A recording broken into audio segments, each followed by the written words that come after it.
Hey there, Brady here with your daily tennis lesson. So we're looking at slice ground strokes this week at DTL, and today we're going to look at that traditional backhand slice ground stroke. There's 5 points on this traditional slice I want to cover. The first is simply the grip. Any great traditional slice backhand is going to be struck out of continental grip. So the same one you'd use for your serve, you know, kind of that hammer grip action. I really love to see a nice little gap between that top knuckle and your second knuckle just for support on that grip and on that frame. Honestly, if you're not in this grip, I don't think the ceiling for your backhand slice is going to be all that good. So let's make sure we're in continental. All right, secondly, getting into the stroke itself. The first part of this is the backswing. All right, so we're always looking at having a unit turn with any great ground stroke. So the same is to be said for the backhand slice. In that ready position, I'm going to obviously switch to continental, and then I want to get a really nice unit turn where my upper body is facing down the baseline. Where the take back for this backhand slice differs from some of the other ground strokes is how upright the racket's going to be. You look at most traditional slice backhands, Federer is a great example, the racket head is above Roger's head. And I love this look, all right? You got to make sure you're coming in, you know, once we get to that racket path at a steep angle. So you got to be careful not to lay the racket off all too much. Get that racket prepped in a nice high position, upper body holding the turn. I think if you're in this spot right here before you engage that stroke, you've got a really nice backhand, you know, coming for you, all right? So like I mentioned, getting into that racket path.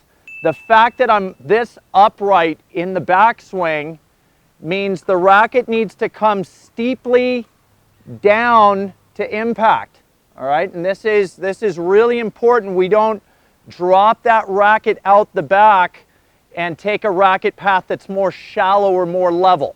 We really want to see the racket driving down towards impact in this steep fashion. Really key that you get used to that, because there's really no other shot in tennis on the baseline that comes into the ball this steeply.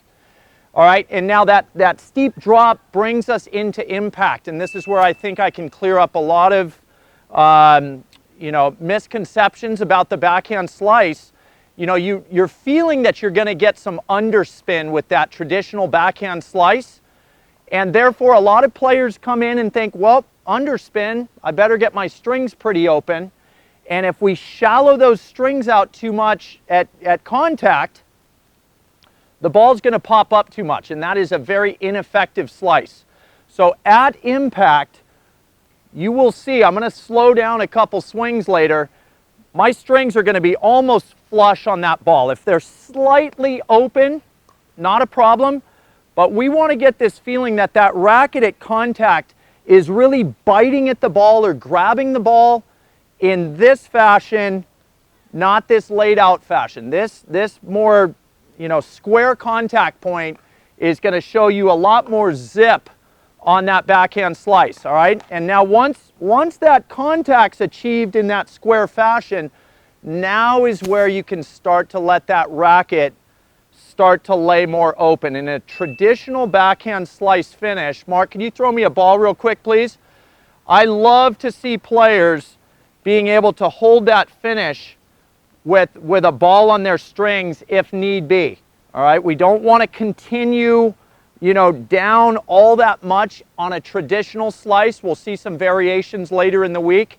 But when you're just trying to hit that nice, smooth backhand slice, after that square impact, try to let those strings open up. You can see how extended that arm is.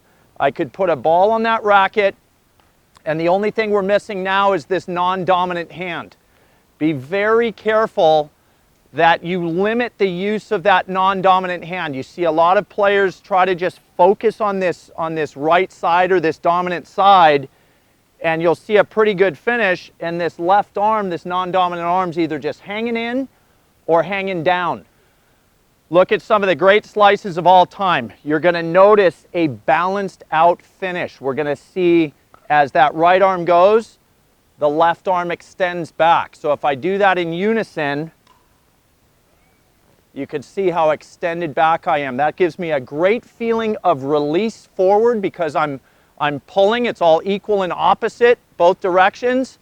And I'm going to start to get the feeling that that backhand slice doesn't have any chop to it or any stop to it. It's going to be this really long, fluid stroke. Obviously, I'm tall.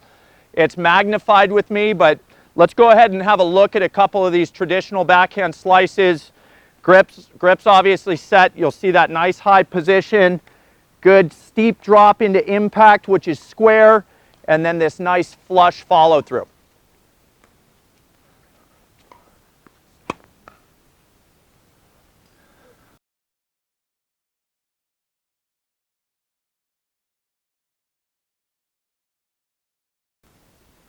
And you can see, based on how that ball comes in, I felt like I got a little pressed on that.